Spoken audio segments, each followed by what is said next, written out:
Result తీసుకున్న తర్వాతనే, శుభవార్త విన్న తర్వాతనే ఆపాలన్నటువంటి ఏకైక లక్ష్యంతో ముందుకెళ్తా ఉన్నాం. ఇప్పుడు మీతో మాట్లాడుతున్న సందర్భంలో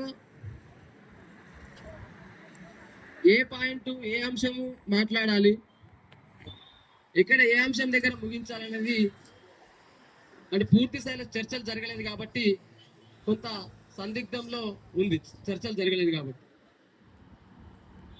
అదొక విషయం. రెండో విషయం మీకు క్లారిటీ ఇవ్వాలంటే, మొదటగా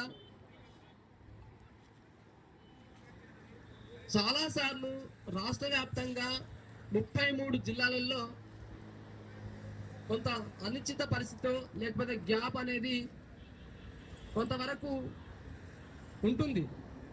కింది స్థాయిలో ఫీల్డ్ లెవెల్లో ప్రతి ఒక్కరికి పూర్తి స్థాయిలో 100% అవగాహన కొంత లేకపోవడం వలన ఆ గ్యాప్ అనేది వస్తుంది. అంటే రాష్ట్ర స్థాయిలో ఏం జరుగుతుంది అనేది ఎప్పటికప్పుడు ప్రతి నిమిషమో ప్రతిరోజు కింది స్థాయిలో వెళ్ళదు. కొన్ని కింది స్థాయిలో మేము సమాచారం ఇచ్చే అంశాలు ఉంటాయి, కొన్ని మేము కింది స్థాయిలో ఇవ్వకూడని అంశాలు కూడా ఉంటాయి. దాని వలన కన్ఫ్యూజ్ అనేది జరుగుతుంది. మేము కొన్ని విషయాలు చెప్పం, అది చెప్పడం వలన అది ఇబ్బందికరమే తప్ప.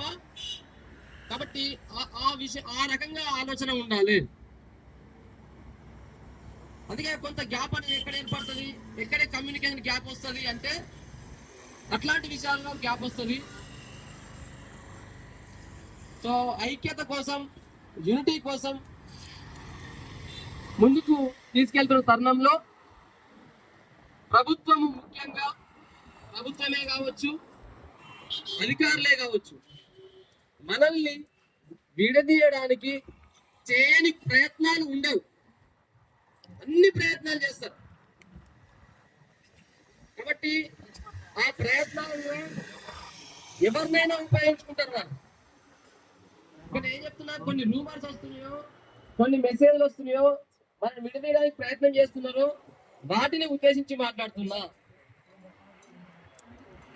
అవసరమైతే 19,000 మంది ఉద్యోగులలో ఈ కొంతమంది ప్రతి ఒక్కరూ ప్రతి ఒక్క కొన్ని సంబంధాలు ఉంటాయి. ప్రజా సంఘాలతోనే కావచ్చు, విద్యార్థి సంఘాలతోనే కావచ్చు. ఆ రకంగా మనలో ఉన్నటువంటి వాళ్ళు ఏదన్నా ఒక పార్టీకి కూడా అనుబంధంగా ఉండే వాళ్ళు ఉంటారు. అట్లాంటప్పుడు మన యొక్క ఉద్యమాన్ని నీరుగార్చడానికో ప్రయత్నం జరిగే అవకాశం కూడా ఉంటుంది. దానిని దృష్టిలో పెట్టుకొని కేవలం రాష్ట్ర కమిటీ నుంచి వచ్చేటటువంటి మెసేజ్ను మాత్రమే, రాష్ట్ర కమిటీ నుంచి వచ్చేటటువంటి మాటలు మాత్రమే, రాష్ట్ర కమిటీ వాళ్ళు చెప్పినటువంటి అధికారికంగా చెప్పినటువంటి మాటలు మాత్రమే